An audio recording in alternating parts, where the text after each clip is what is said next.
Good morning, Dr. Monday. I wanted to take a quick video of the comparables that me and Jesus found. So here is exactly what the appraiser would be looking at when, if you decided to get an appraisal on the home. He would look at homes that are currently active, pending, and closed.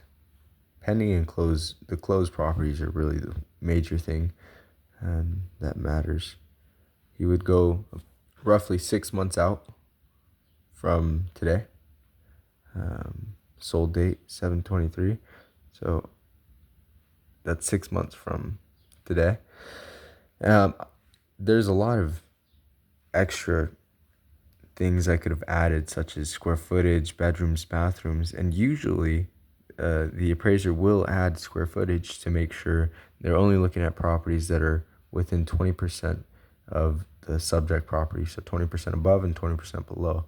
But in this case, there just isn't enough comparables to be able to do that. So the only two things I added were single family residence on at least an acre. Those are the only two restrictions that I added. And up here, the two properties that popped up were both on Kolb and both fairly similar. So I want to hop into this first one quickly. The property we're looking at is 1680 square feet, so just under 1700, which is about 550 square feet smaller than the Foresight property. Same thing, bedroom, bathrooms, 3-2, and it's on 4.2 acres, so very similar in acreage. Built in 98, so it's 12 years older than the property on Foresight. And I'm going to show you the pictures before. So this property it's nice. 2-car garage. It has a fenced in patio area. So over here, this is all completely fenced in.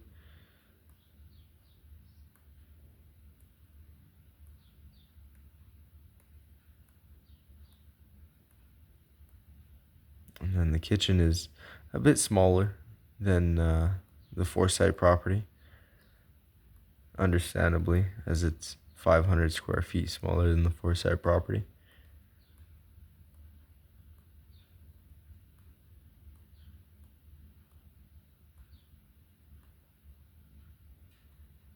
But overall, it looks like a nice property.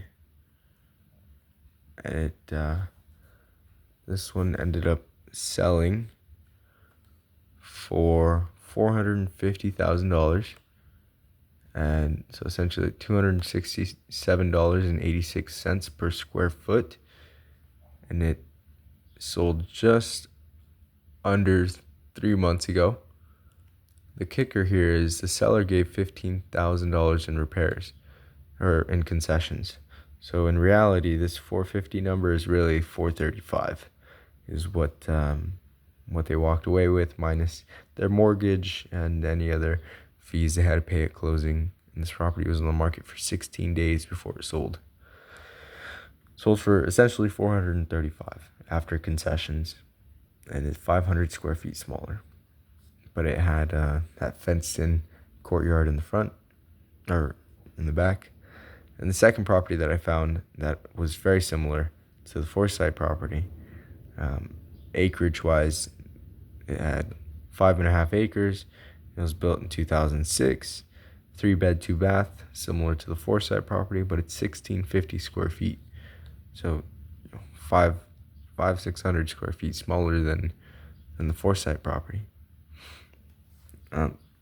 This one, it's quite nice. It has a 2-car garage. Even on 5.5 acres, your neighbors are still right here, unfortunately. But this entire area is fenced in, which is very nice. And this is actually a barn that was converted to entertainment. And back here you have 10x10 storage. So there's a lot more to do on the property already, right? In terms of entertainment, and landscaping. There's already much more here than there is at the Foresight property. This is that barn that was converted for entertainment.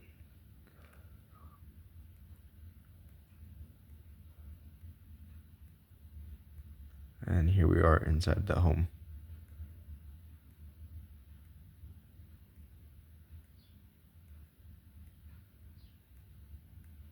So as you can see, it's been updated.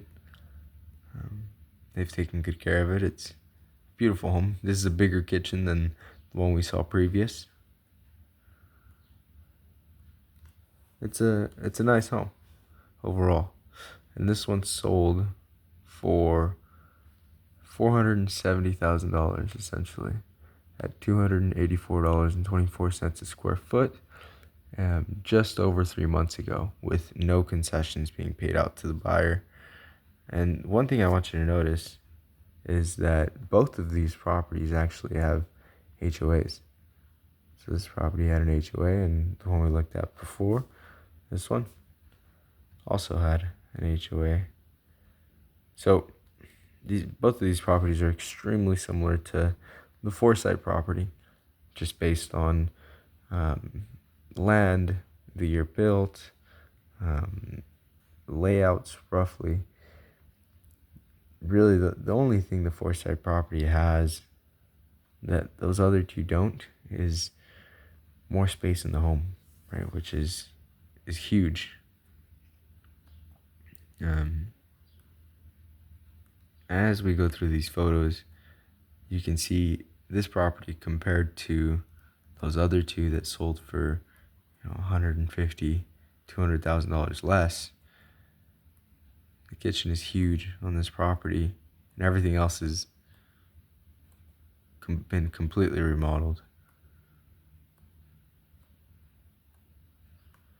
compared to those other two properties that we saw.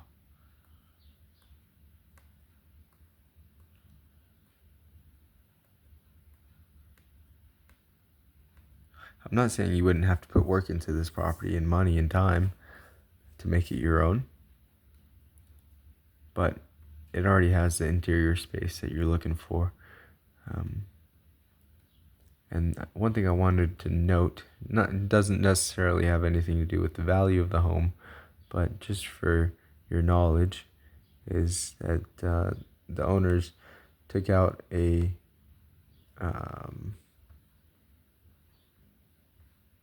owners refinanced the property back in 2020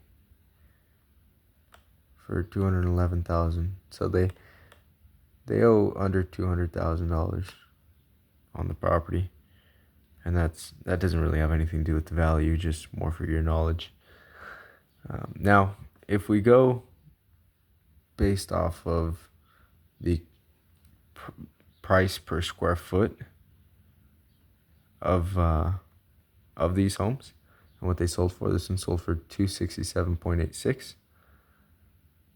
So if we go $267.86 times 2260, which is the Foresight square footage, you're looking at $605,000 on the low end. And if we go based off of the higher square footage value, 284.24,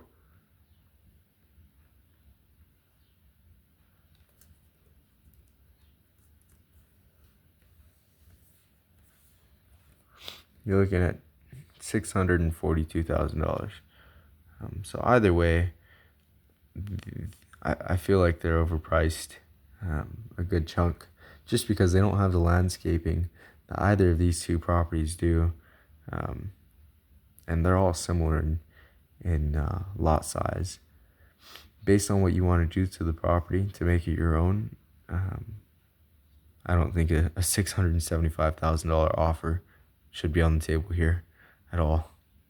But that is 100% your discretion.